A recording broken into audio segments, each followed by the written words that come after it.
The fog had rolled in thick over the Berkshire countryside, swallowing the hedgerows, smothering the lakeside path, and curling itself possessively around Greylark Manor as if intent on hiding its secrets.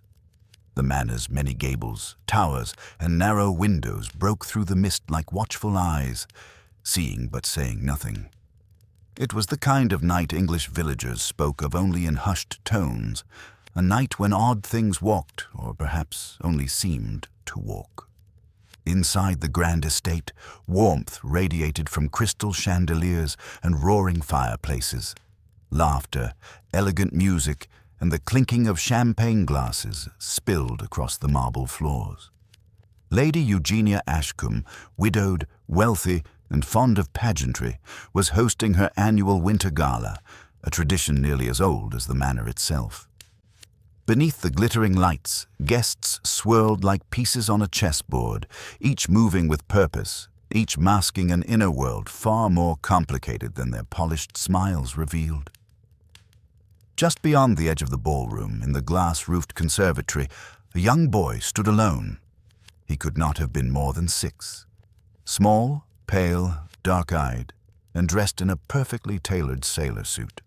His name was Oliver Ashcombe, and though he belonged to the family, he rarely mingled with guests.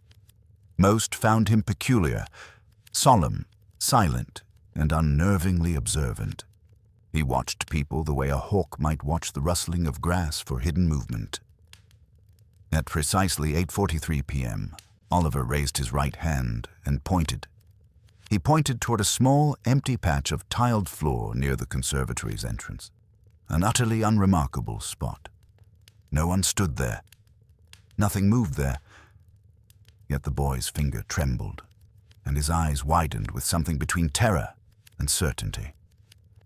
A moment later, Oliver screamed, the kind of scream that tears through a party like a blade. Champagne flutes froze mid-air. A violinist's bow stuttered violently across strings. Lady Eugenia dropped her fan. Guests rushed toward the source, their silk and satin rustling like frightened birds. "What is it, darling?" Lady Eugenia gasped, reaching her trembling hands toward him. The boy did not answer. He simply stared at that same patch of empty space, his small body rigid with fear. And then came a second scream. This one did not belong to a child. Lady Eugenia staggered as a maid burst into the conservatory from the opposite side, her apron spattered with something dark and wet. Her breath broke in jagged sobs. It's Sir Reginald," she cried. "He's dead, murdered in the study." Pandemonium erupted. Chairs scraped, guests shouted and clutched at each other. Someone fainted, someone else demanded smelling salts. The music was silenced at once, leaving only the stormy wind rattling against the conservatory glass. Oliver still did not move. He remained frozen, arm outstretched, finger still pointing, at empty space. Sir Reginald Whitcomb was not beloved, though he was respected or feared, depending on whom one asked. Business magnate, political manipulator, and longtime adversary of Lady Eugenia's late husband, he was an unexpected but intriguing guest at the gala. Some said he attended only to provoke. Others whispered he had been blackmailing someone in the house. Still others claimed he had come to announce an engagement, though no one could say with whom. But none of that mattered now. He was dead. And Greylark Manor, sealed off by fog and isolation, became at once a gilded cage. Inspector Gerald Hemsley of the Berkshire Constabulary arrived within the hour, looking as though he deeply resented being dragged from his warm chair, pipe, and evening newspaper. The fog was so thick the police motorcar had nearly driven into the manor's lake twice, yet when he entered the grand hall and took in the trembling guests, the weeping servants, and the furious Lady Eugenia, his expression sharpened. "Right," he said briskly. "No one leaves. No one telephones out. And I want every person in this house accounted for." Lady Eugenia sniffed. "Inspector, I swear I run a respectable household." "And I'm sure you do, madam," Hemsley interrupted. "But respectable households occasionally harbor murderers." gasps rippled across the room. While the inspector questioned the servants about the discovery of the body, several guests gathered in clusters, whispering urgently, each one shifting blame away from themselves with impressive speed. Mordella Drake, a flamboyant actress with a voice made for scandal, clutched her pearls and whispered, "I told you Reginald had enemies everywhere. Everywhere." Colonel Arthur Pembroke, stiff as a rifle barrel, muttered, "Blast it all, I warned him to watch his step." The quiet scholar Edwin Coulton wrung his hands. They say he owed money, a great deal of it. Lady Eugenia's cousin Charlotte swore under her breath. Money? No, he had something else to hide. In shadows near the staircase, two guests who had arrived together but refused to acknowledge each other now traded looks sharpened by guilt, fear, or both. And in the center of the room sat Oliver, wrapped in a blanket, still pale as a ghost. When asked what he had seen or why he screamed, he simply whispered, "He was standing there." "Who?" Lady Eugenia demanded. Oliver shook his head slowly. "The man no one else sees." A chill swept the hall, far colder than the fog outside. Inspector Hemsley frowned. "Hallucinations," he muttered. The guests weren't convinced, and neither, watching silently from the doorway, was a small, impeccably dressed man with a magnificent mustache and a walking stick polished to perfection. Hercule Poirot had arrived. He had been en route to London from a short holiday in Torquay when the police motor car flagged his chauffeur for assistance navigating the fog. One look at Greylark Manor's chaos, and Poirot had stepped inside, offering his guidance with characteristic humility, but unmistakable confidence. He surveyed the faces, the tension, the unspoken fears. Then he looked at the boy, Monsieur Oliver Ashcombe, still pointing at empty space. Poirot's eyes narrowed ever so slightly. "A curious beginning," he murmured. "A murder, yes, but also a child who points at nothing. Or perhaps—" He tapped the end of his walking stick lightly on the marble floor. "That's something none of us yet understand." Hercule Poirot advanced into the great hall with the unhurried grace of a man who never needed to raise his voice to command attention. His coat was quite immaculate despite the fog outside. His patent leather shoes gleamed, and his mustache, that magnificent mustache, seemed almost to bristle with focused thought. Inspector Hemsley turned, irritation already forming before his eyes fell properly upon the newcomer. "And you are?" "Hercule Poirot," said Poirot simply. The reaction was immediate. It moved like a ripple through the hall. Mordella Drake's painted lips parted in surprise. Colonel Pembroke's shoulders stiffened another fraction. Edwin Coulton blinked as though he were not certain he had heard correctly. Hemsley's annoyance faltered. "Poirot, the detective." "At your service, Inspector." Poirot inclined his head. "My car, it was summoned by your officers for assistance in the fog.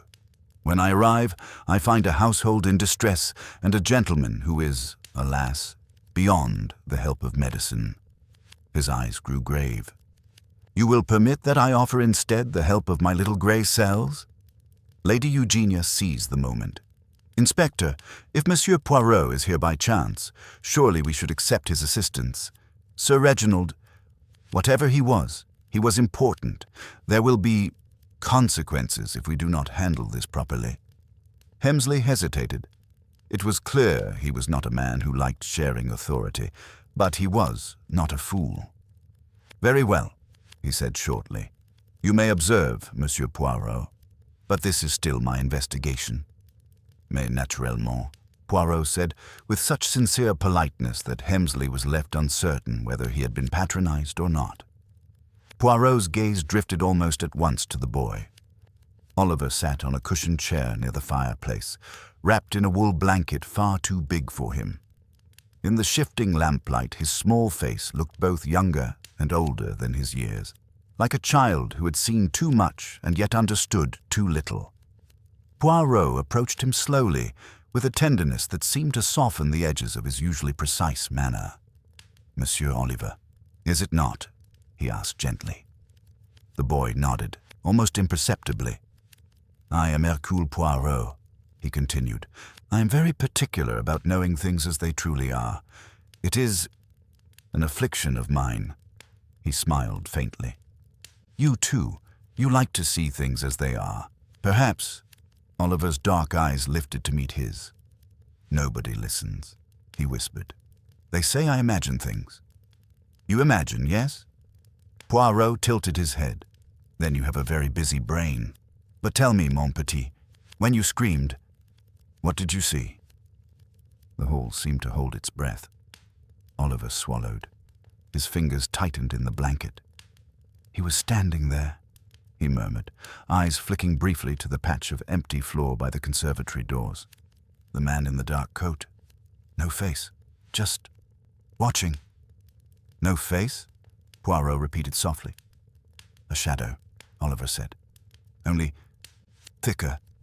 His small body shivered. And he was pointing too, pointing at the house. Lady Eugenia made a strangled sound. Oliver, darling, really? Poirot lifted a hand. Please, madam, the imagination of a child. It is like the smoke. Yes, but within the smoke there may still be a fire. He turned back to the boy. This man, this shadow, you have seen him before?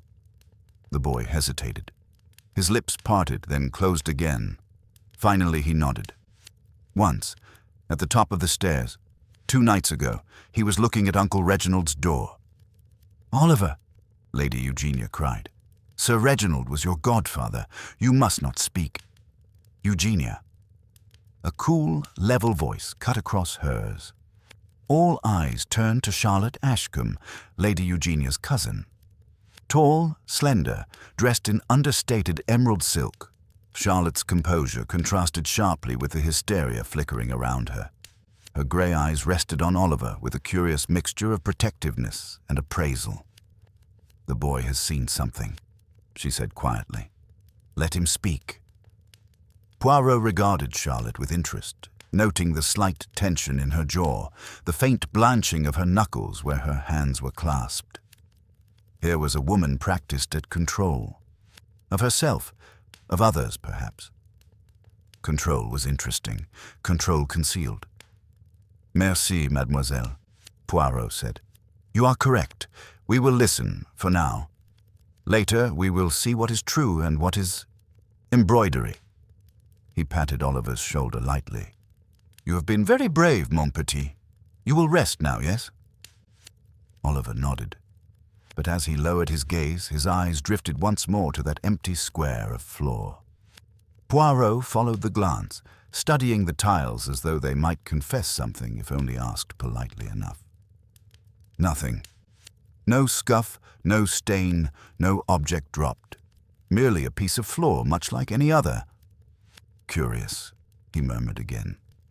Inspector Hemsley cleared his throat. If you're quite finished with ghost stories, Monsieur Poirot, I'd like to see the body before it gets any colder. Poirot's eyes flashed just once. But of course, Inspector. Lead the way. The study was a large oak-paneled room smelling of leather, old smoke, and something metallic beneath. A metallic tang Poirot recognized without needing to name. Sir Reginald.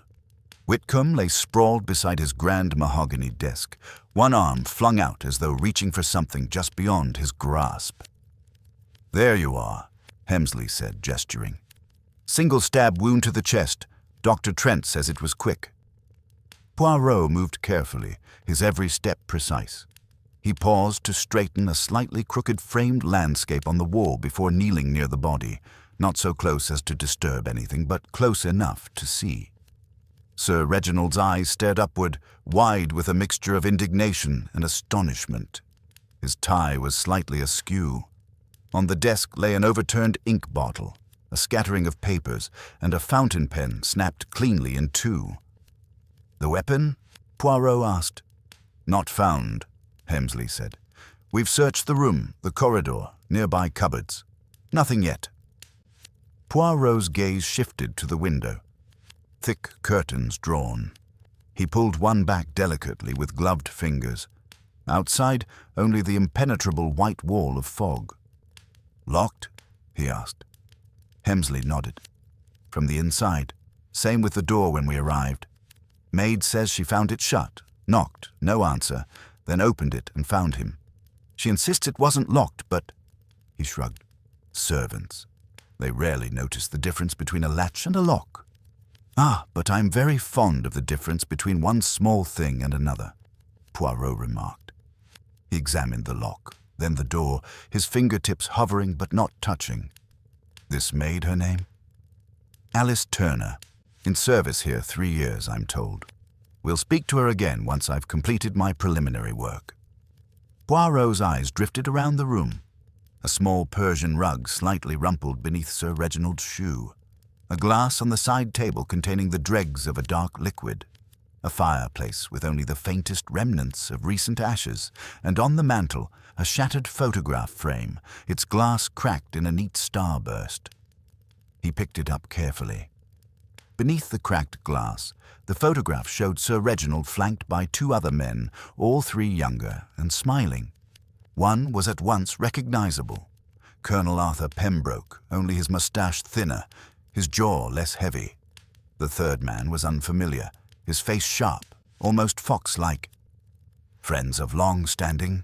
Poirot murmured. Hemsley shrugged. "Pembroke's known him since the war, I believe. Don't know about the other fellow." "But we shall know," said Poirot softly, returning the frame exactly to its place. Order. Always order. His gaze fell next upon a scrap of paper near the desk's edge, partially concealed beneath a scattered document. He leaned closer, narrowing his eyes at the neat, precise handwriting. "You leave me no choice." He did not touch the paper, only read the words once, then let his eyes glide away as though they bored him. "Inspector," he said lightly, "you have, I think, a house full of people who did not like Sir Reginald. It is a most inconvenient abundance." Hemsley snorted. "You've met them 5 minutes and already decided they all hated him." Poirot smiled. "But naturellement, it is written in their faces, in their shoulders that sag with something other than grief, in the way they speak of him without once saying that he was kind or good." He dusted an invisible speck from his sleeve. "Tell me, who is present in the house tonight?" Hemsley consulted his notebook. "Lady Eugenia Ashcombe, the hostess. Her cousin, Miss Charlotte Ashcombe. The boy, Oliver. Colonel Arthur Pembroke. Miss Mordella Drake. Mr. Edwin Coulton. Mr. and Mrs. Fielding—" "Ah," Poirot interrupted softly. "The 2 who arrived together and now pretend not to know one another." Hemsley looked up sharply. "You noticed that?" "I notice everything that is out of place," Poirot said mildly. "Proceed, if you please." "Mr. Thomas Fielding, financier. Mrs. Lillian Fielding, his wife. 2 other gentlemen, Mr. Jasper Lytton, a barrister, and Reverend Paul Merriweather, the local vicar." Hemsley flipped a page. "Servants. The butler, Harrison, maid Alice Turner, cook Mrs. Briggs, 2 footmen, a housekeeper, and a chauffeur who is currently out on the road." "And Sir Reginald?" Poirot asked. "He came alone?" "So far as we know." Poirot nodded slowly. "Then, Inspector, you have your little circle. The fog, it obligingly makes for us the classic situation. A house cut off, a murder, and a limited set of possible killers. It is almost theatrical." Hemsley grunted. "I don't want theatrics. I want facts." "Then we shall gather them," Poirot replied. "One by one, like the pieces of a jigsaw." He cast one final look around the room. The broken pen, the rumpled rug, the cracked photograph, the faint smell of smoke that did not quite match the thin layer of ash. Something had been burned recently. Something small. Something someone wished very much to destroy. But for now, Hercule Poirot said nothing. Back in the great hall, the guests had rearranged themselves into uneasy alliances. Mordella Drake sat close to Jasper Lytton, her expressive voice lowered to a conspiratorial murmur. Colonel Pembroke stood near the drinks cabinet, pouring himself something stronger than was strictly necessary. Edwin Colton hovered at the fringes, rubbing his temples. The vicar sat quietly, hands folded, lips moving in what might have been prayer or calculation. Lady Eugenia paced. Charlotte watched. Oliver, now drowsy with exertion, had been led upstairs by the housekeeper. Poirot and Hemsley re-entered the hall together. "Ladies and gentlemen," Inspector Hemsley announced, "you all know by now that Sir Reginald Whitcomb has been murdered. No one leaves this house until we have discovered who is responsible. I'll be speaking to each of you in turn." Poirot stepped forward, his gaze traveling calmly from face to face. "And I, too, will ask you some small questions," he added politely. "Do not be alarmed. They will be very simple. It is the answers which are complicated." Mordella Drake let out a brittle laugh. "Oh, how reassuring."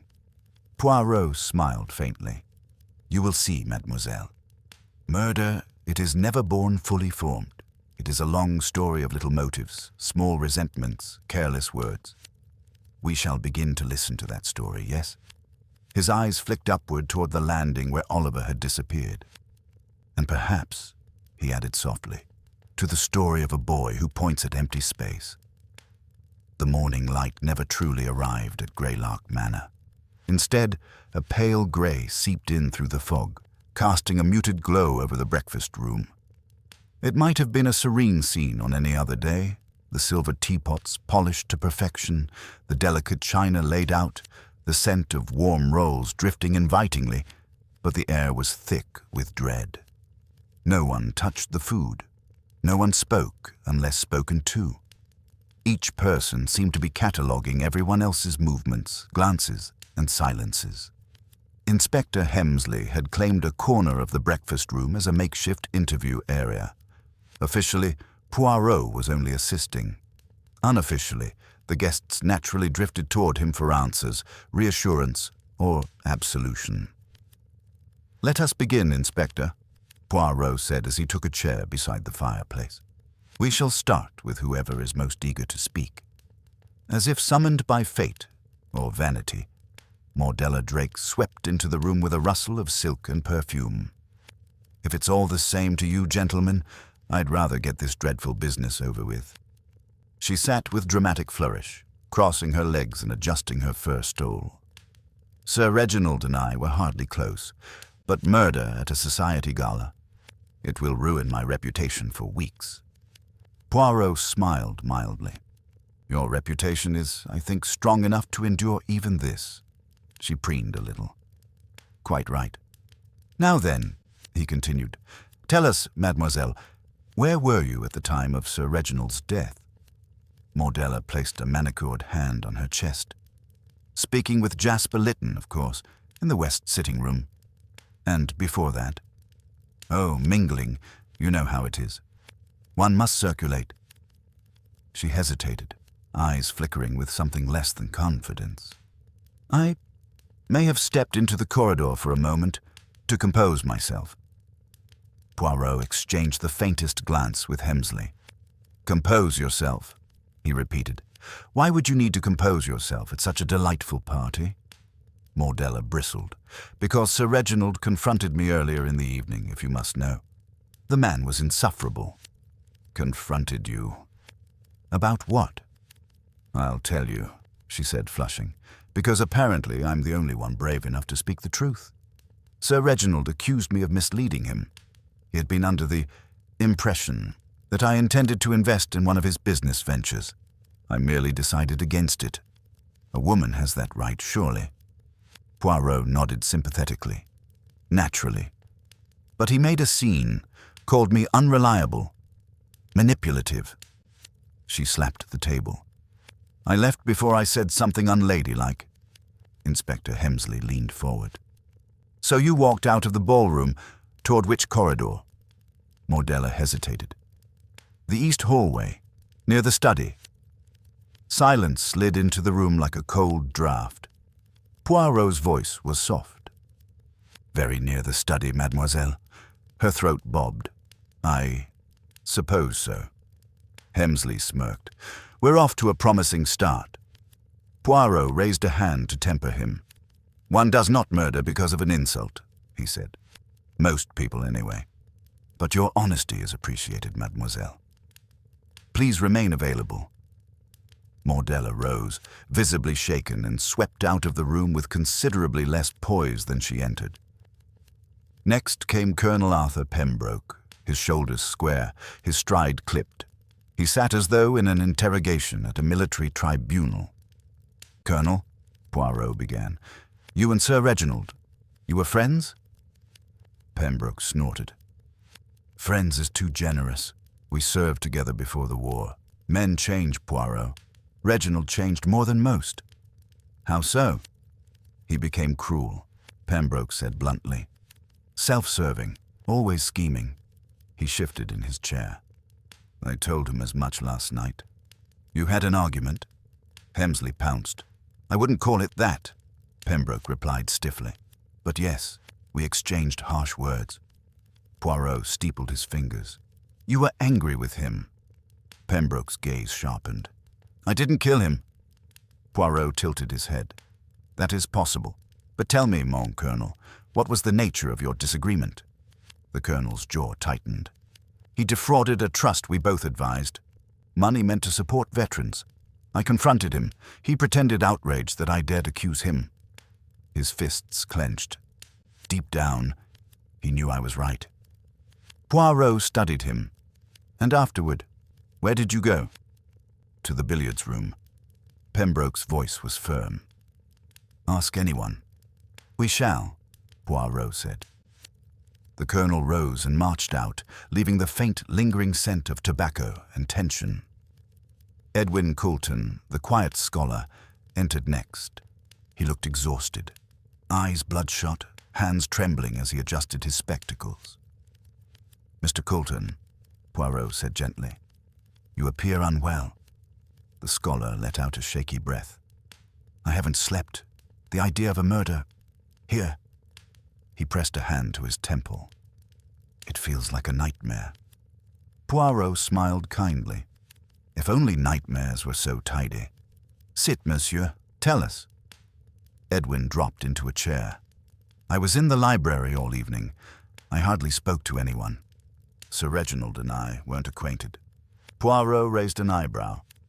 "And yet when we entered the hall last night, monsieur, you were pale in a manner très specific. Not the shock of sudden news, but the fear of something long suspected." "Why?" Edwin recoiled. "Feared, suspected, I assure you." Poirot cut in gently. "You were afraid of Sir Reginald." The scholar swallowed. I wasn't. Enough," Hemsley snapped. "Do you have any connection to the deceased or not?" Edwin exhaled shakily. "I once worked as a researcher for his firm. It ended badly. I discovered discrepancies. Funds moved where they shouldn't be. He dismissed me immediately. Threatened to sue me into ruin if I spoke." Poirot nodded slowly. "So you lost your position because of Sir Reginald?" "Yes," Edwin whispered. "And your reputation?" "Yes." "And your future?" "Yes." Poirot leaned forward. "And you expect me to believe, monsieur, that you felt nothing toward him? No resentment, no anger?" Edwin's voice broke. "Of course I did. But resentment is not murder. I'm a scholar, not a killer." Hemsley scribbled notes, lips tight. When Edwin left, Hemsley muttered, "He's hiding something." "Everyone hides something," Poirot replied. "It is human nature. But murder? That is reserved for a rare few."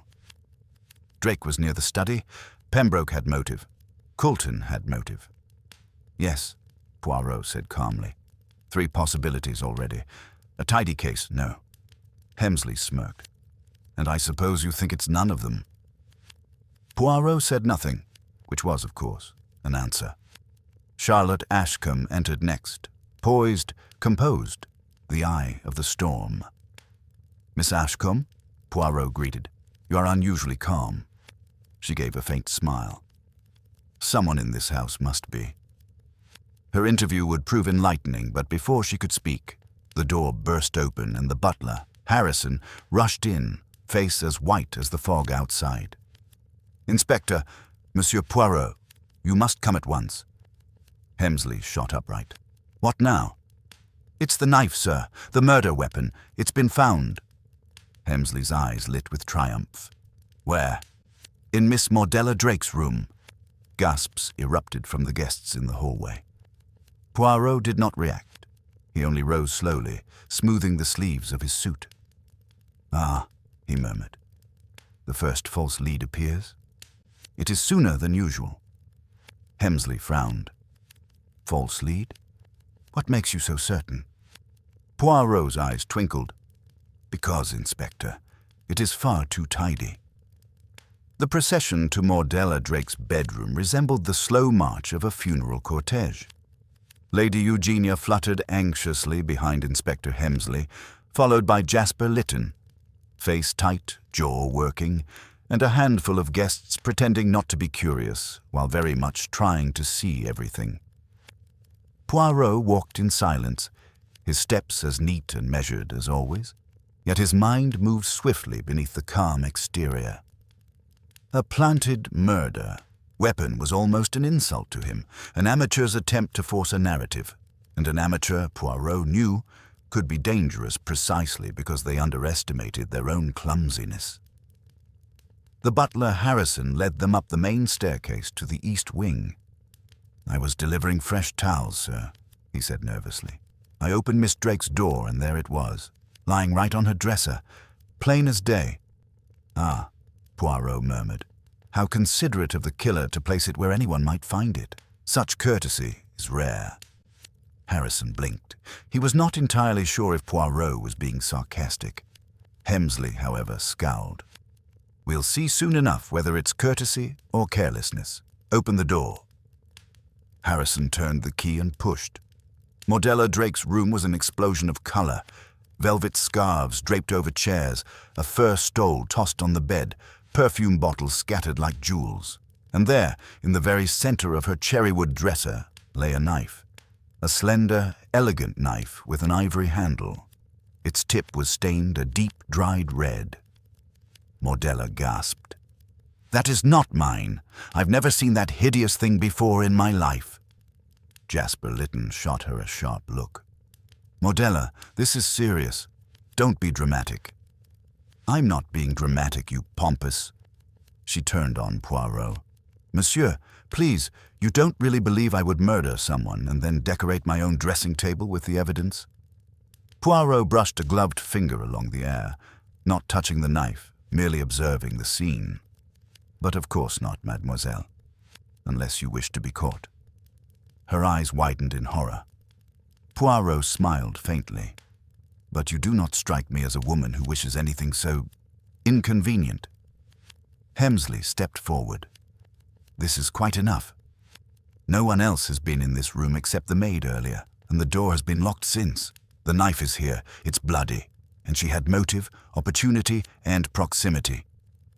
Mordella turned red, then pale. "Proximity, because I walked down a corridor." "Because you argued with the victim and fled in his direction," Hemsley snapped. Poirot clasped his hands behind his back. "Inspector, may I inquire? Do you see the problem?" "Problem?" Hemsley barked. "It looks crystal clear." "Ah," Poirot said softly. "But clarity can be misleading. Even a mirror shows things reversed." Hemsley threw up his hands. "Poirot, what does that even—" "There is dust," Poirot interrupted quietly. Everyone froze.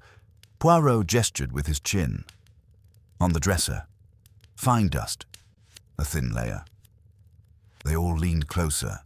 Indeed, faint though it was, a delicate layer of powdery dust coated the wood surface, except for one perfect oval where the knife lay. Poirot's voice was silk. If the knife had been placed earlier, say before the gala, it would have collected dust as well. But its outline is pristine, untouched. "You mean," Hemsley growled reluctantly, "someone put it here very recently?" Poirot nodded. "While the house was awake, while we were interviewing Mademoiselle downstairs."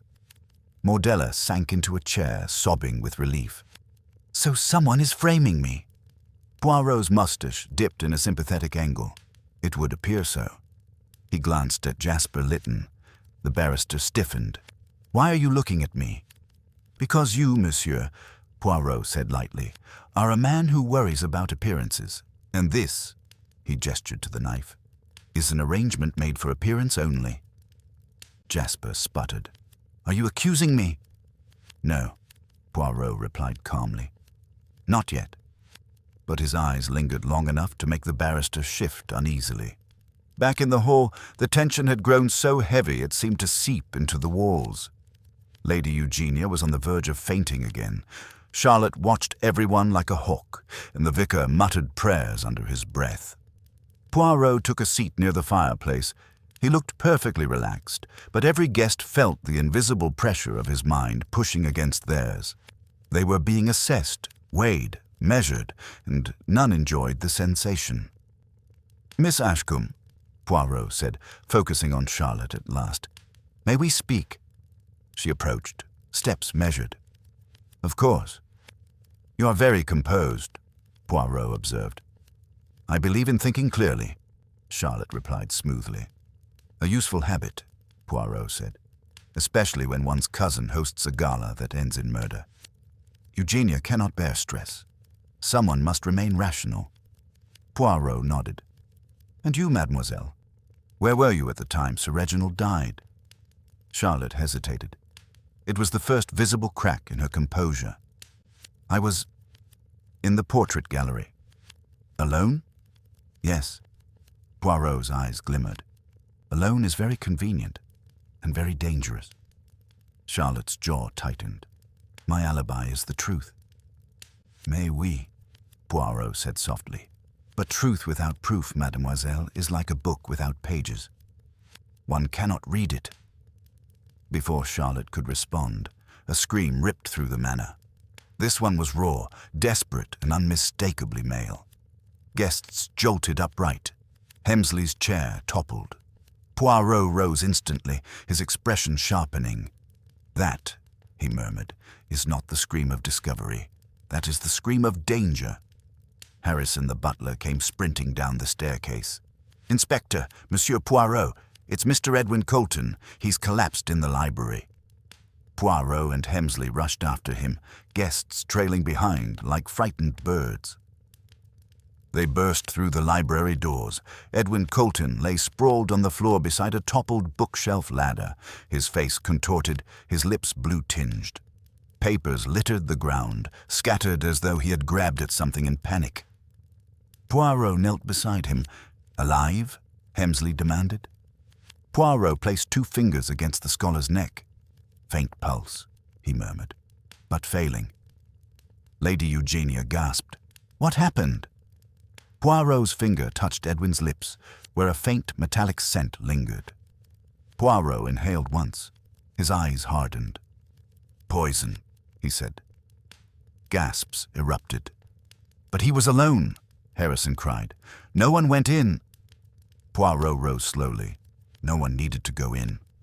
He gestured toward a half-finished cup of tea on the library desk. The poison was already waiting. Hemsley swore. Good Lord, someone tried to silence him. Poirot's eyes swept the room, landing on each suspect one by one. No, Poirot said softly. Someone did silence him. Hemsley stiffened. You mean he's... Poirot nodded. Edwin Colton is dead. A fresh wave of panic spread through Greylark Manor. Poirot lifted a hand, commanding silence. This confirms what I feared, he said. The murder of Sir Reginald was not the act of passion or anger. It is a design, a plan. And now, his eyes narrowed. The killer grows desperate. He turned toward the staircase. The next move, he said softly, will be far more dangerous.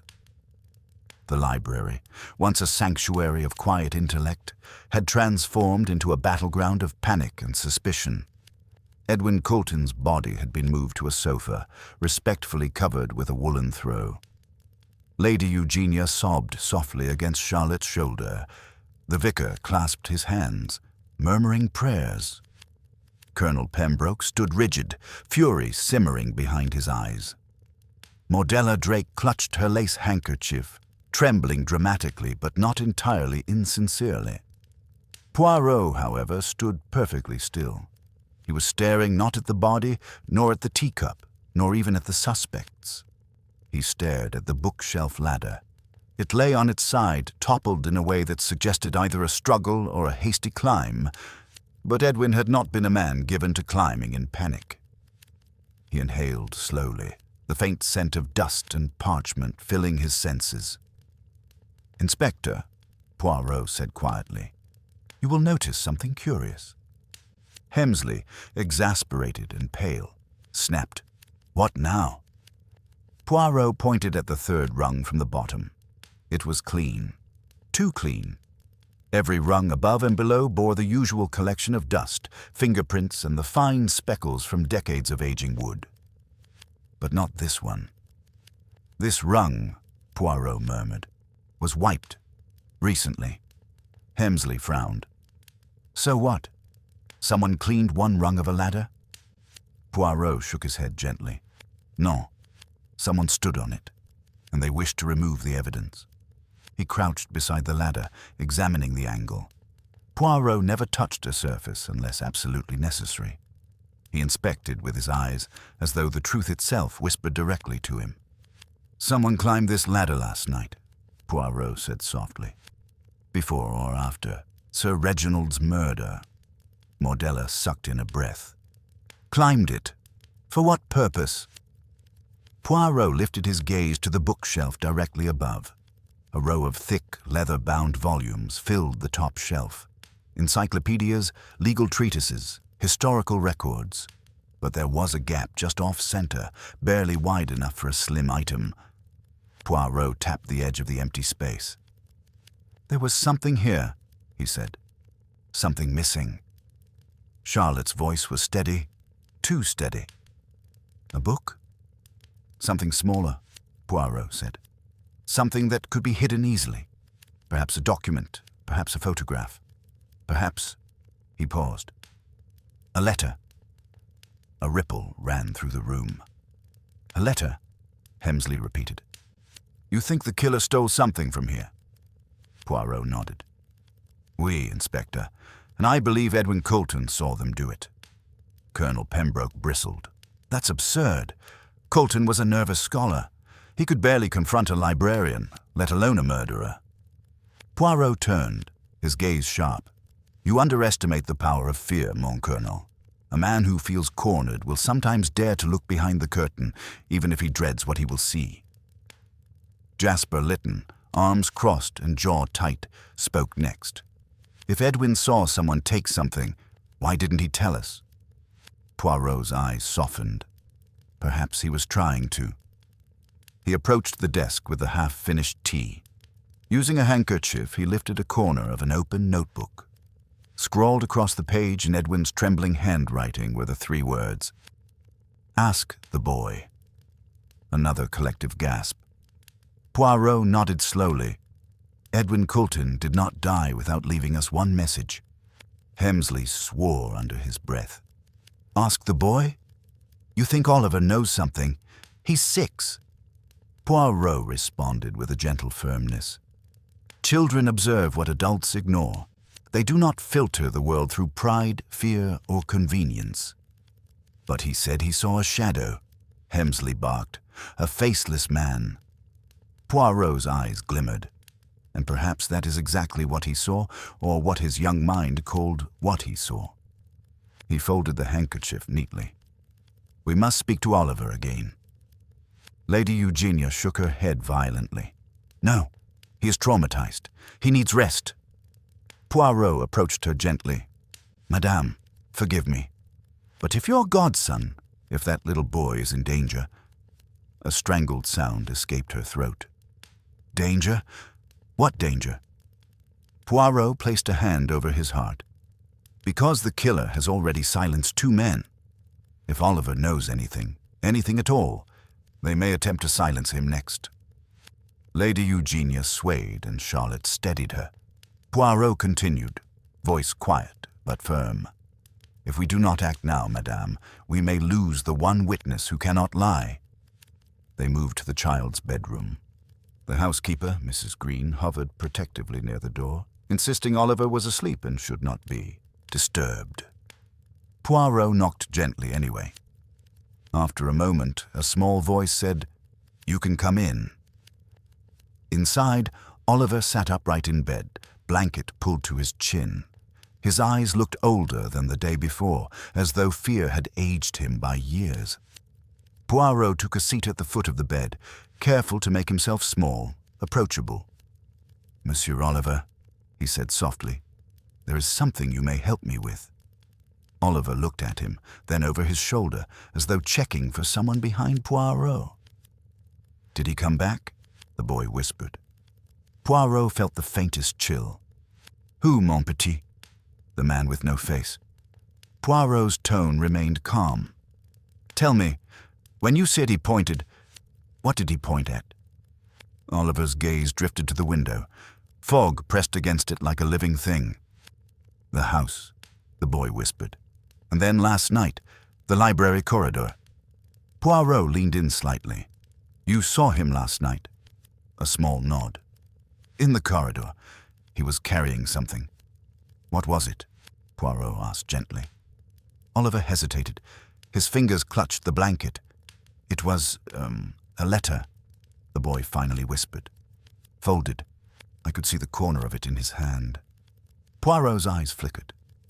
"A letter," he repeated. "You are very brave, mon petit." Oliver swallowed. "He stopped when he saw me. He didn't move. I didn't move." Then he walked into the fog, through the door at the end of the hall. Poirot's heart tightened. There was no door at the end of that hall, just a wall, a dead end. "Monsieur Poirot," Oliver whispered, "did I do something wrong?" Poirot touched the boy's hand gently.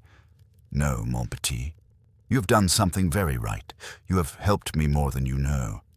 He stood, eyes narrowing with sudden clarity. A letter hidden, a letter stolen, a boy who saw it, a murderer who now knew the boy saw it. Poirot spoke softly to Hemsley. "We must keep the child under constant watch. The killer has already struck twice. They will not hesitate again." Hemsley nodded grimly. "We'll post guards." Poirot nodded. "Good. Because the killer believes the boy saw a faceless man." His voice darkened. "But in truth, the boy saw the killer as they truly are, unmasked." Poirot turned toward the hallway.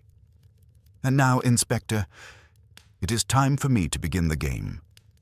Later that afternoon, Poirot gathered the guests in the drawing room, not all of them, of course, just enough.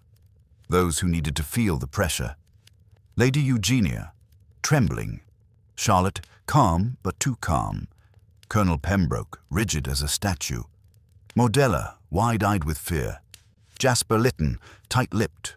Reverend Merriweather, silently observing. Poirot stood before them, hands clasped, voice soft. "My friends, one of you has killed not once, but twice." Gasps, denials, trembling. Poirot raised a hand. "And now I shall reveal something." The room fell silent. Poirot let the pause stretch. "The killer made one mistake," he said. "A small thing, a detail so delicate, so insignificant it was overlooked." He turned his head slowly, looking at each suspect. "But I saw it." Another pause. "And I believe the killer knows exactly what I saw." His eyes sharpened like a blade. "And they know that I am coming for them." The drawing room of Greylark Manor had become a crucible where nerves burned, lies blistered, and truths softened into shape beneath the relentless heat of Hercule Poirot's gaze. No one sat comfortably. No one breathed easily.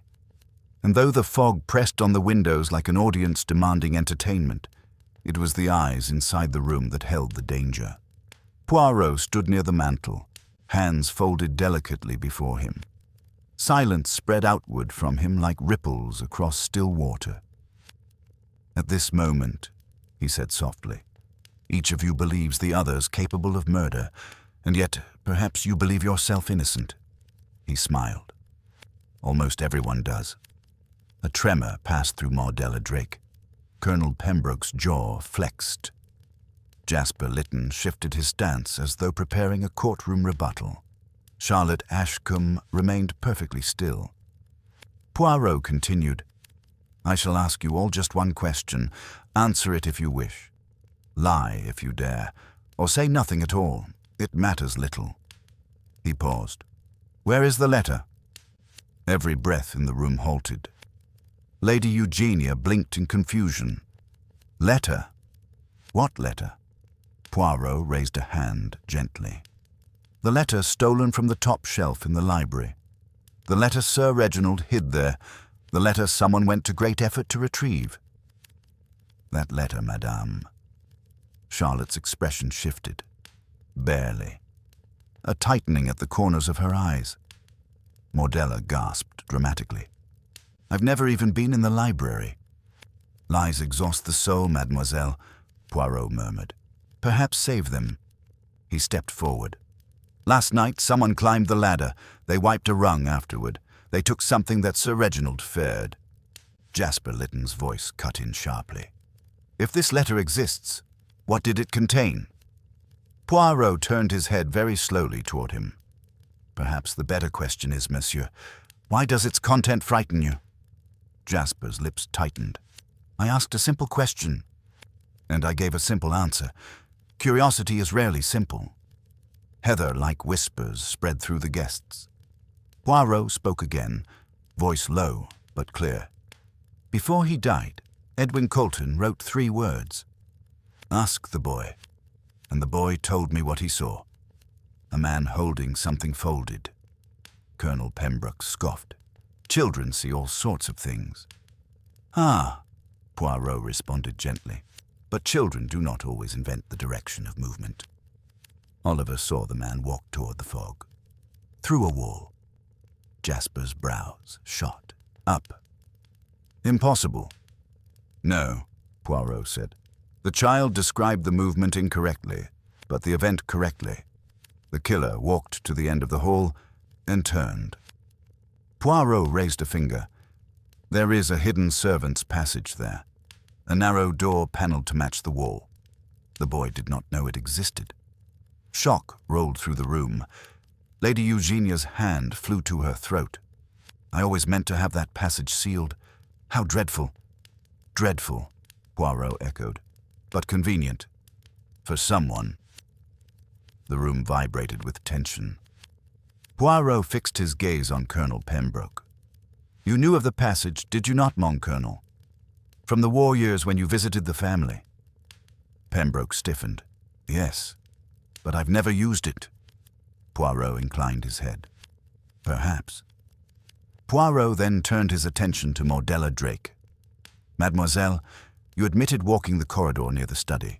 Did you also walk it later, when the fog thickened and the guests dispersed? Mordella squeaked. No, and even if I did, I wouldn't go into a creepy hidden passage. Poirot gave a faint smile. One does not exclude the possibility. His eyes slid to Jasper Lytton. And you, monsieur, your knowledge of the law is formidable. Perhaps you believed you could outwit not only Inspector Hemsley, but Hercule Poirot. Jasper bristled. This is absurd. You're casting suspicion everywhere. Poirot shrugged lightly. It is my job. Finally, Poirot looked at Charlotte. Unlike the others, she did not flinch. Her eyes held his steadily. Miss Ashcombe, he said softly, you are most interesting to me. Charlotte's voice was calm. Am I? Yes, Poirot said. Because your alibi is the weakest, and yet you seemed least concerned. Because I told the truth, Charlotte said quietly. Poirot tilted his head. Or because you believe truth and lie would become indistinguishable if spoken calmly enough. Charlotte's expression did not change. Poirot clasped his hands. And now, I will reveal the hidden clue. The guests leaned forward. Poirot pointed toward Edwin's notebook on the table. Not ask the boy, No, it was the other thing Edwin left behind. Hemsley frowned. What other thing? We searched his pockets. Poirot smiled gently. But you did not search his sleeve. He reached for the notebook, lifting it with delicate precision. From between the pages, he withdrew a small paper scrap, torn unevenly at the edges. He held it up.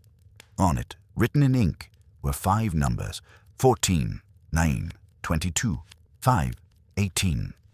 Lady Eugenia squinted. What on earth does that mean? Poirot spoke softly. It is the cipher Edwin used for research notations. A simple alphabetical code. A Duquan, Bihod2, and so on.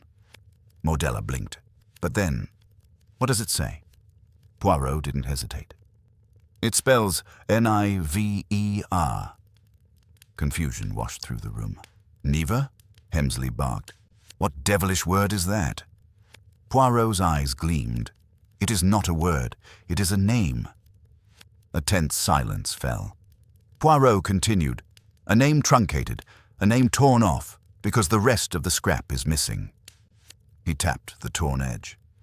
It once read something longer, something beginning with these letters. He looked around the room. Perhaps an address, perhaps an account, perhaps a surname. He paused. Or perhaps someone Edwin meant to accuse. Mordella swallowed. So, whose name is it? Poirot looked slowly from face to face. Niver, Jasper muttered. It doesn't match any of us. Poirot raised one elegant finger. That is because it is missing its ending. He walked to the side table and picked up a small coaster with the name Niverton Hall, embossed in gold, an old estate once owned by Lady Eugenia's family. Poirot held it up. Niverton Hall, Lady Eugenia gasped. But that estate was sold years ago. Poirot nodded. Indeed. Sold. To whom? He looked at Charlotte. Charlotte's mask cracked, just slightly. Poirot stepped forward. The estate was sold to a shell company, and that company was owned by a single person. A person who purchased it for one reason: to hide someone. Charlotte's breath hitched. Poirot's voice lowered. A person connected to Sir Reginald. A person he feared. A person Edwin discovered.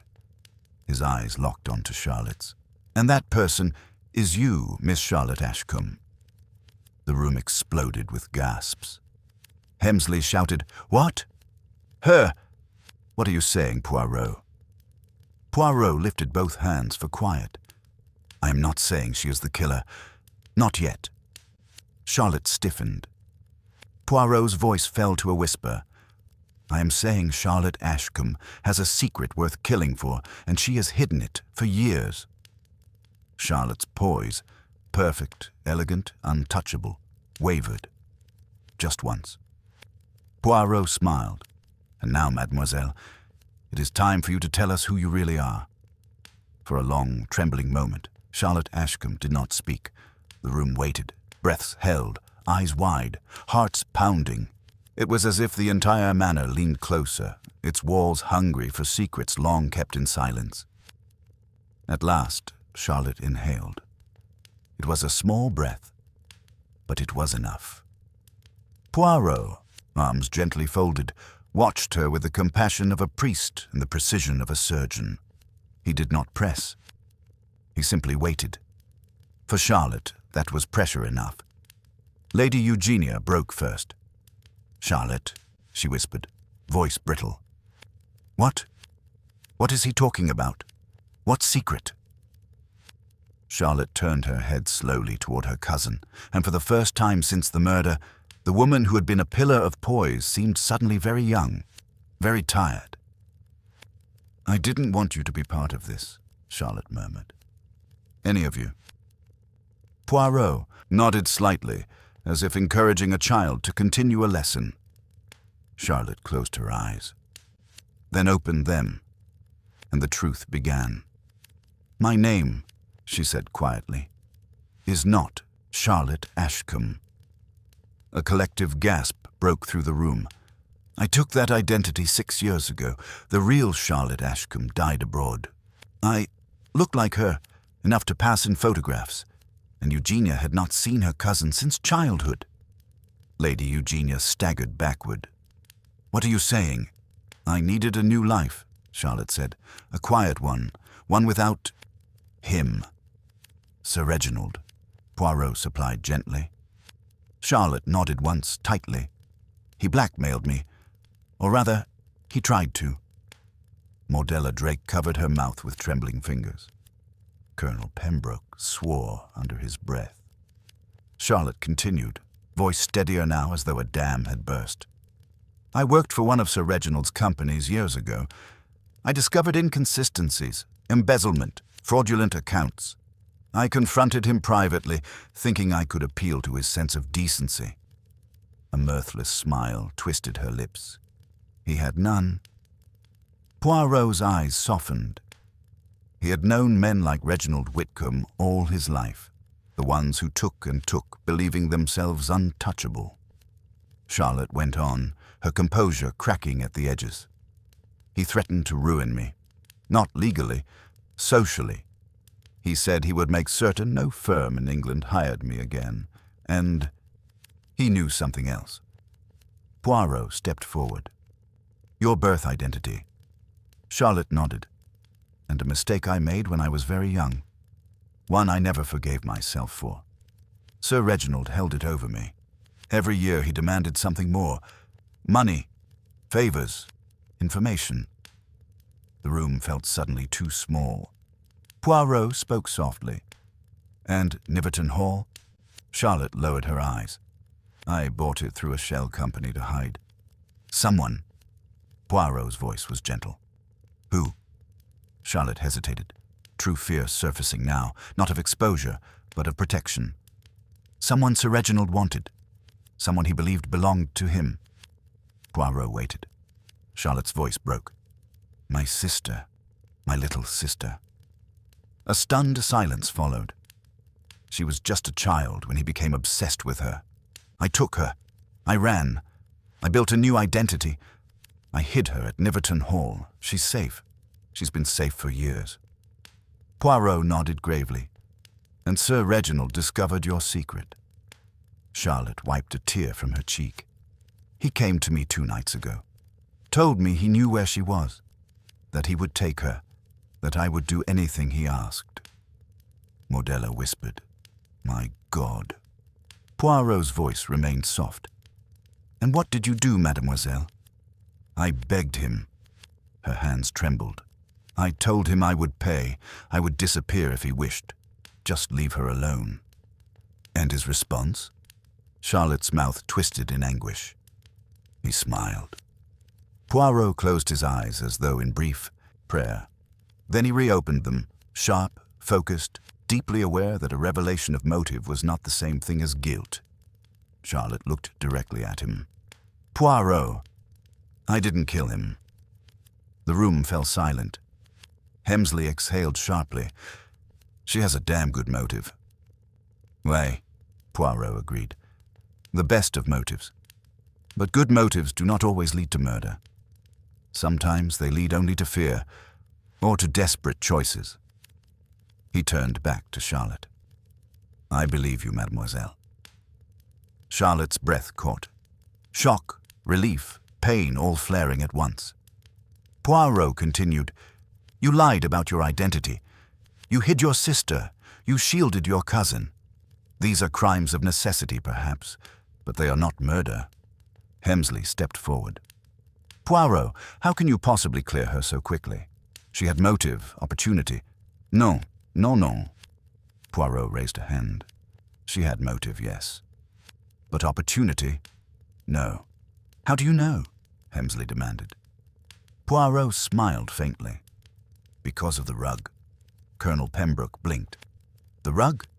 Poirot paced toward the study doorway. The little Persian rug beneath Sir Reginald's shoe. It was pulled askew, only slightly, but enough. Hemsley frowned. "What does that prove?"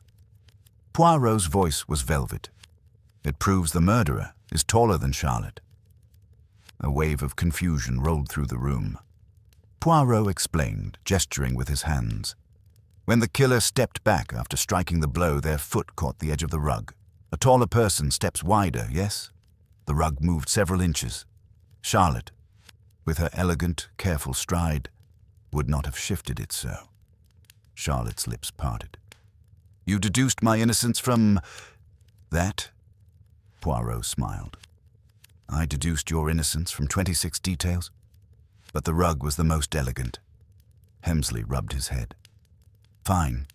She didn't kill Reginald, but someone did. Two someones, if Colton is counted. Poirot's gaze sharpened. Not two someones, he said. One someone. Gasps rippled through the room.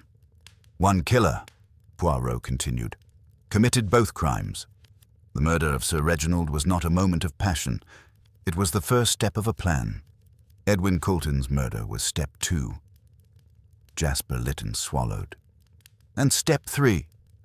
Poirot's eyes darkened. Step 3 is to kill the boy. A horrified silence. Lady Eugenia collapsed into a chair. Modella sobbed. Colonel Pembroke cursed. Charlotte stiffened as if to move. But Poirot raised a hand. Do not fear. Oliver is guarded. For now. Hemsley spoke quickly. Poirot, if you know the killer means to strike again, why not arrest someone already? Poirot turned toward the window. Fog swirled, pressing against the glass like grey, restless hands. Because, Inspector, I need the killer to make one mistake. He turned back. And they will.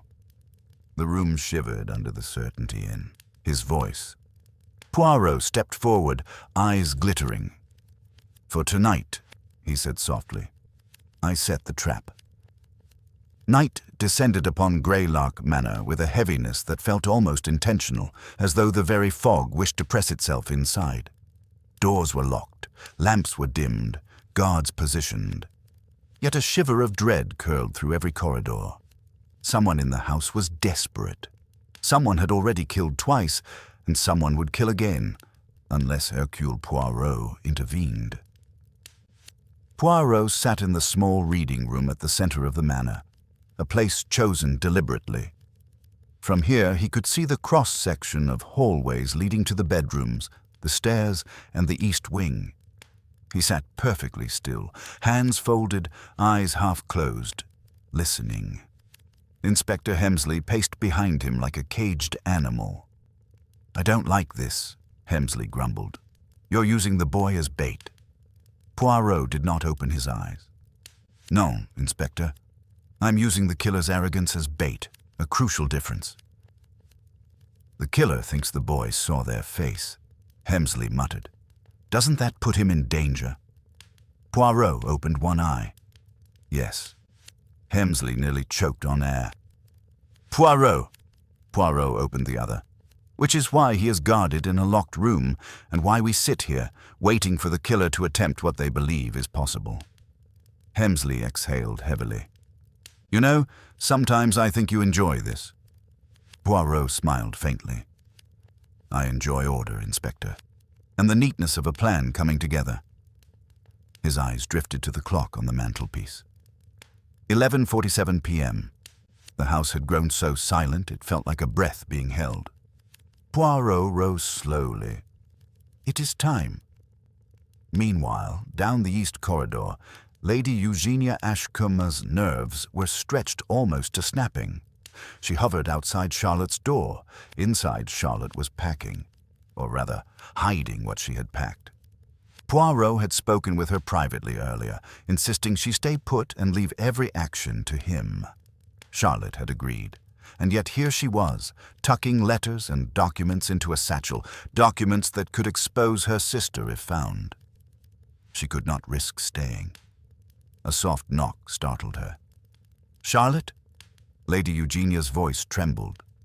May I come in? Charlotte forced her breathing calm. Yes. Eugenia stepped inside, her silk shawl wrapped tightly. Are you all right? You look pale. I'm fine, Charlotte said. Just tired. Eugenia sat on the edge of the bed like a child. Her hands trembled. "Charlotte, are you truly innocent?" Charlotte froze. "Yes." Eugenia sighed with relief, and then whispered something unexpected. "I don't think I am." Charlotte blinked. "What do you mean?" Eugenia's voice quivered. "Sir Reginald, he knew something about me too, something terrible.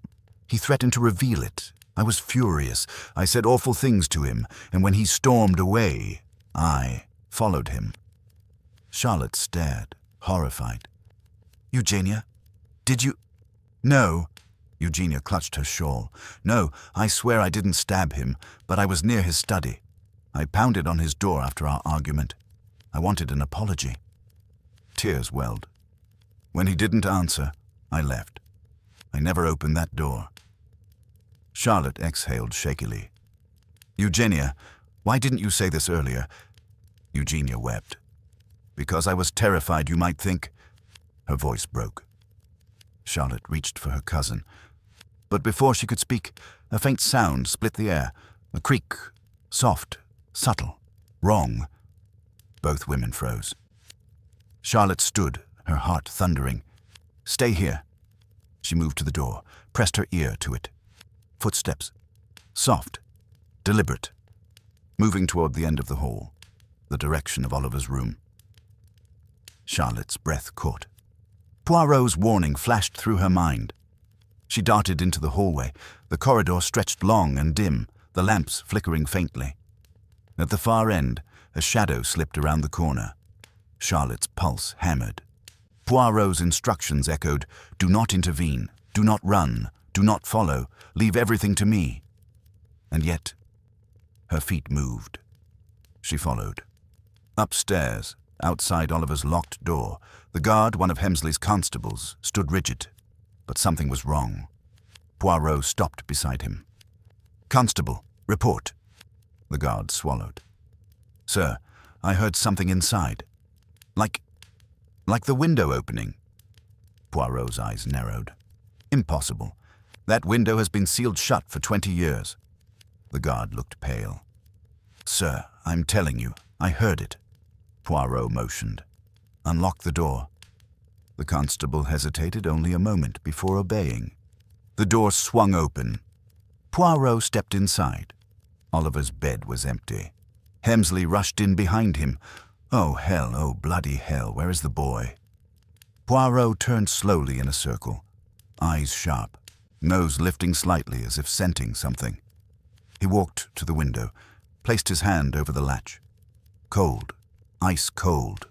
Then he looked down. On the floor beneath the window, a single footprint, small, child-sized. But next to it, another, larger, heavier, pressed deep into the carpet pile. Poirot inhaled softly. "He has been taken." Hemsley swore with every word he knew. "We need every officer. Search the house, the grounds, everything." Poirot raised a hand. "Do not panic." Hemsley nearly exploded. "Don't panic. A murderer has taken a child." "We," Poirot said calmly, "and that is precisely why we must think, not run." He knelt, studying the prints, one clean, one smudged, one incomplete. Then, a faint trail of dust. Poirot's voice sharpened. "This is not from the window." Hemsley blinked. "What are you talking about?" Poirot stood. "This dust. It is from the library, the same dust from the ladder rung." Hemsley stared. Then, Oliver was carried through the house? Poirot nodded. The window was a distraction, a prop. The killer staged it. He turned. And I know which direction they went. Charlotte followed the shadow down the corridor, her breath shallow, her fear twisting into a knot. The figure turned into a narrower passage. One she recognized. The servants' passage. Poirot's words echoed again. No one must enter that passage tonight. Not unless they are the killer. Charlotte froze. The figure slipped inside the passage door. She hesitated. Every instinct screamed at her to flee. But then, a sound. A whimper. Small, terrified. Oliver. Charlotte's blood went cold. She grabbed the passage door and pulled it open. "Oliver," she whispered. Silence. Then a whisper brushed her ear. "Not Oliver." A voice behind her, low, cold, final. "You shouldn't have come here." Charlotte spun and found herself face to face with... But before she could scream, a hand struck, lights exploded behind her eyes, and darkness swallowed her whole. Back in the reading room, Poirot straightened suddenly. Hemsley startled. "What? What is it?" Poirot's eyes darkened. "The trap has sprung," he whispered. He turned toward the east corridor. "And the killer has made their fatal mistake." Greylark Manor cracked under the weight of fear. Panic whispered through its wallpaper, trembling with every footstep. Somewhere inside its labyrinth of corridors, a murderer walked with a child in their arms and a woman unconscious in a hidden passage. The fog outside pressed harder, as if trying to smother the manor's secrets, but Hercule Poirot knew one thing with absolute certainty. Before dawn, the truth would breathe. Poirot moved through the east wing with quiet urgency, Inspector Hemsley close behind him, 2 constables scrambling to keep up. "We must gather everyone," Poirot said. "Now, in the Great Hall." Hemsley frowned. "But the killer has the boy—" Poirot raised a hand. "And they will not harm him, not yet." "How can you be so sure?" Poirot's voice turned grave. "Because the killer knows that if the child dies, I will have nothing left to deduce. The plan, their plan, depends on using Oliver as leverage." Hemsley stared at him. Leverage? For what? Poirot didn't answer. Not yet. 10 minutes later, every conscious guest was gathered in the great hall. Lady Eugenia, trembling violently. Mordella Drake, pale and disheveled. Colonel Pembroke, fists clenched. Jasper Lytton, eyes sharp with fear or cunning. Reverend Merriweather, whispering frantic prayers.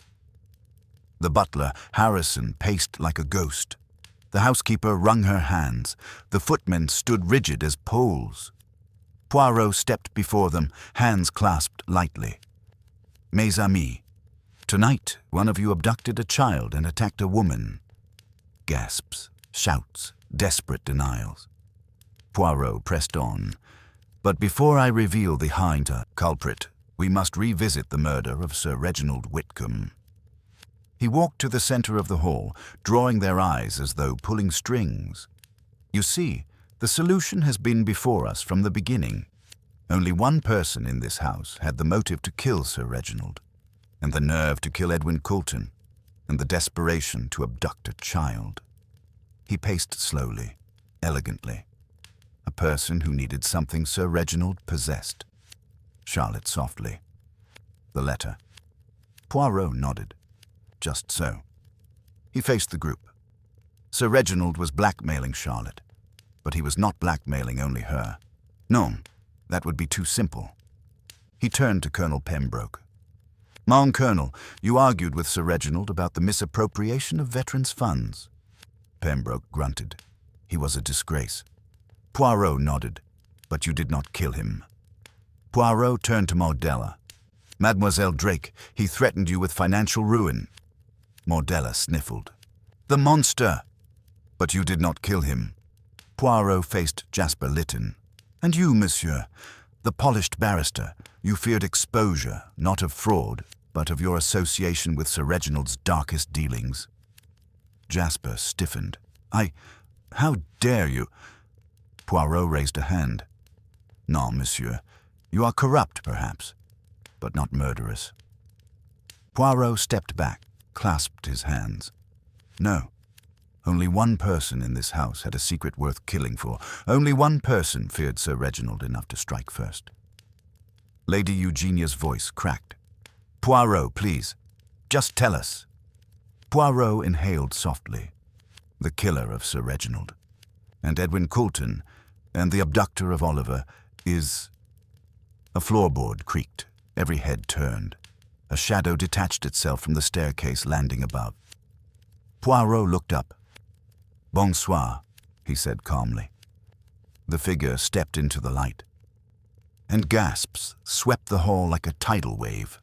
Reverend Paul Merriweather, his clerical collar was askew. Dust clung to his sleeves, and his right hand held a small pistol, not pointed, but visible enough to command terror. Lady Eugenia shrieked. Mordella fainted. Harrison the butler staggered backward in horror. Inspector Hemsley's hand flew to his revolver. Poirot stopped him with a single, sharp gesture. "No, Inspector, do not provoke him." Merriweather descended the steps one by one, eerily calm. "So," he murmured, "you finally worked it out." Poirot tilted his head. "Oh, I worked it out quite some time ago, Reverend." Hemsley hissed, "Why him, Poirot? Why Merriweather?" Poirot spread his hands. Because the cipher Edwin left, Niver, was not referring to Niverton Hall at all. No. He turned toward Merriweather. It was referring to you, Reverend, Rever, the beginning of your own title, reversed. The dying man's attempt to reveal his killer.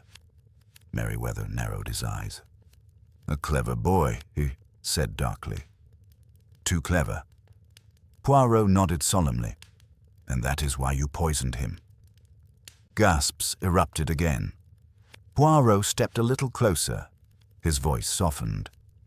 "You discovered Sir Reginald's fraud years ago, did you not? You helped him launder proceeds. You used your position as vicar to facilitate charitable transfers. When Edwin Colton found the accounting discrepancies, you paid him off. But when he returned to the firm years later, he recognized the signature patterns." Merriweather's jaw tightened. Poirot continued, every word a scalpel. He confronted Sir Reginald. Sir Reginald, in his arrogance, believed he could control you. He threatened you. He demanded more. He was blackmailing you, just as he blackmailed Charlotte. Poirot paused. "But unlike Charlotte, you killed him." Merriweather's fingers tightened on the gun. "I had no choice." Poirot stepped closer. "You always had a choice, mon ami. You simply chose murder." A tremor ran through the hall. Hemsley barked, "Where's the boy? Where is Oliver?" Merriweather smiled coldly. "Safe, for now." Poirot's eyes flashed. "What have you done with him?" Merriweather replied, almost pleasantly, "Put your gun down, Inspector, and I'll tell you." Hemsley bristled. "Do it," Poirot said sharply. "What?" "Do it now." Hemsley hesitated, then set his revolver on a chair. Merriweather nodded approvingly. "Good, now I'll tell you the truth." He leaned forward, voice lowering. "I hid the boy where Sir Reginald kept his most prized secrets, the old root cellar beneath the manor. Locked, cold, quiet." Lady Eugenia collapsed into hysterics. Poirot closed his eyes briefly, then opened them with fire. "Merriweather," he said softly, "you have made your final mistake." The vicar raised the gun. "Have I, Monsieur Poirot?" Poirot's gaze sharpened. "Oh, yes. You see, you should never have gone after Charlotte in the servants' passage." The hall froze. "What?" Merriweather barked. Poirot stepped forward, unstoppable, inevitable. "Yes. You thought she saw you. You thought she followed you because she suspected. But no, mon ami." He turned toward a doorway. "She followed you because she heard the boy." The doorway darkened. Footsteps approached, and then Charlotte stepped into the hall, alive, bruised, and holding Oliver's hand. A scream ripped from Modella's throat. Merriweather's face drained of color. Poirot smiled gently. "Bonsoir, Reverend. The child is safe. Charlotte locked the passage door behind you, then took the other exit. You are clever, oui, but not as clever as a woman protecting a child." Merriweather trembled with rage. Then he raised the gun. But he no longer had aim. 2 constables tackled him from behind, wrenching the weapon away. Merriweather fought like a cornered animal, but it was over. Moments later, he was on the floor handcuffed, panting with fury. As the hall erupted in sobs, relief and shock, Poirot walked slowly to the center. He looked down at the defeated man. "Merryweather," Poirot said quietly. "You were right about one thing." Merryweather glared. "What?" Poirot's eyes hardened. "Your sins have found you." For the first time since the terrible night began, the great hall of Greylark Manor felt as though it could breathe again. The constables dragged Reverend Merryweather to his feet. His collar hung crooked, his hair wild, the pious mask shattered beyond repair. Lady Eugenia clung to Oliver, who nestled into her arms, trembling but alive. Charlotte stood beside them, bruised but unbroken, her eyes fixed coldly on the man who had stalked her fears for years without her ever knowing. Poirot gave a small nod of satisfaction. "Voilà," he murmured. "The storm breaks." Inspector Hemsley exhaled, slumping into a chair as if his bones had melted. "Poirot. Good God. I didn't see half of this. Not even a quarter." Poirot smiled faintly. "It is because you look only at actions, Inspector, and not at motives. Murder is rarely practical. It is emotional." Merryweather snarled. "Spare me your philosophy, monsieur." Poirot raised a finger. "No, Reverend. You will listen. For everyone here deserves to understand fully how you deceived them." He stepped forward, commanding the room with quiet authority. "Let us begin at the beginning. Sir Reginald Whitcomb, for all his wealth and social polish, lived a life of blackmail, exploitation, and fraud. He used each of you as pawns, but only one among you feared him enough to kill him." He looked at Merryweather. "You." Merryweather spat onto the floor. "He deserved to die." Poirot nodded gently. "That may be. But murder is never justified." He clasped his hands. Sir Reginald had discovered Reverend Merryweather's involvement in his financial schemes. Charitable money stolen, siphoned through church trusts, disguised as benevolent donations. He threatened to expose the Reverend entirely. Not out of moral outrage, but because he wished to tighten his hold. Poirot turned slightly. "And Edwin Colton, poor, honest Edwin, discovered the paper trail years ago. He suspected the Reverend, yes, but he could not prove it. When Edwin returned to his former employer to audit unrelated accounts, he recognized the pattern of falsified transfers." Hemsley shook his head. "So Merryweather killed Edwin to silence him?" "Oui," Poirot said. "But not only him. When Sir Reginald attempted to blackmail the Reverend the night of the gala, Merryweather seized his chance." Poirot raised a hand, reconstructing the act with delicate precision. "You took a letter opener from the study desk, an elegant weapon, ordinary enough to avoid suspicion. You stabbed Sir Reginald in the heart, then staged the scene to appear chaotic, knocking over the ink bottle and snapping his pen." Poirot's voice sharpened. "You locked the study door behind you. That is why the maid found it closed, though you later attempted to confuse the timeline by implying the door had been left open." A murmur rippled through the group. Poirot continued. "You crept to the library afterward. You climbed the ladder to retrieve the hidden letter, Sir Reginald's personal insurance policy against you, the one Charlotte also feared." Charlotte stiffened, but Poirot's voice softened. "This letter contained names, dates, accounts, and threats. It was the key to his whole blackmail empire."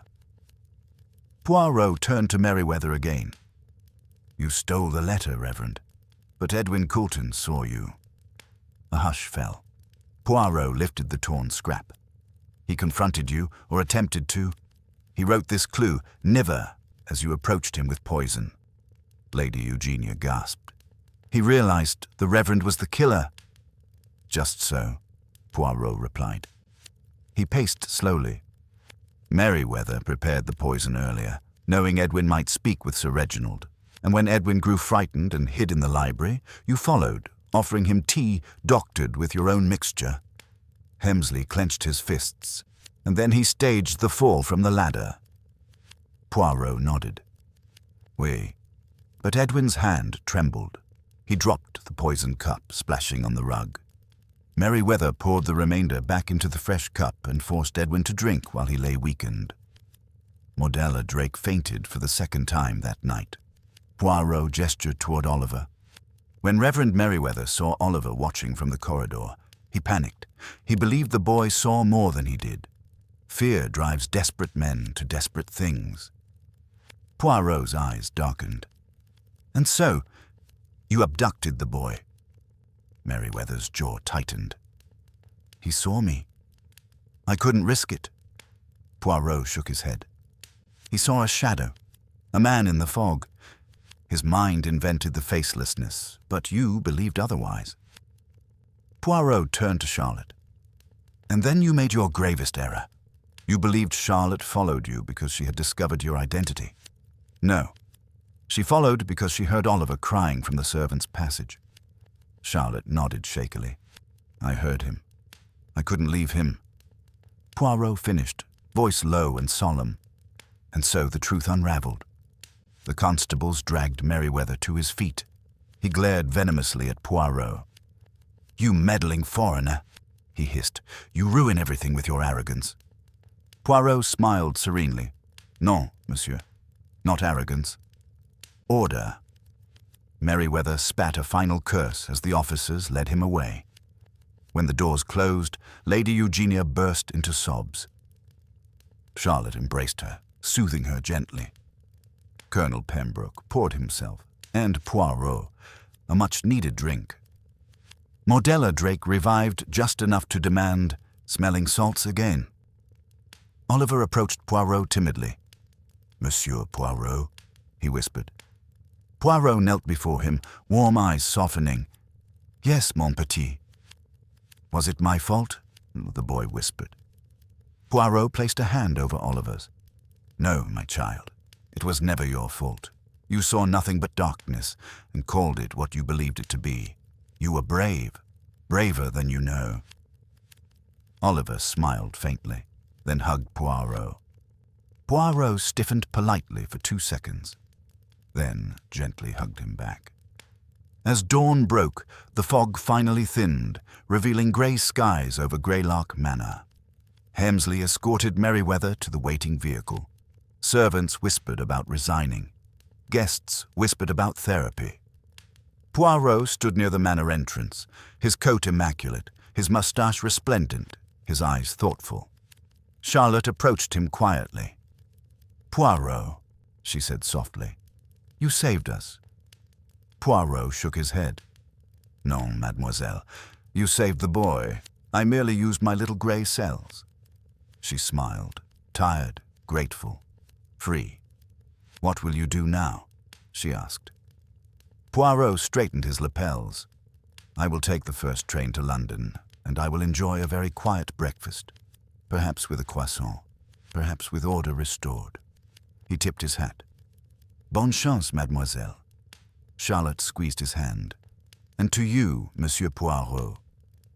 Poirot stepped into the morning fog that was no longer threatening. He glanced back once, eyes warm yet inscrutable. "Human nature," he murmured to himself. "Always the same puzzle, endlessly rearranged." And with that, Hercule Poirot departed Greylark Manor, leaving behind justice, relief, and the profound silence that follows the solving of a great mystery.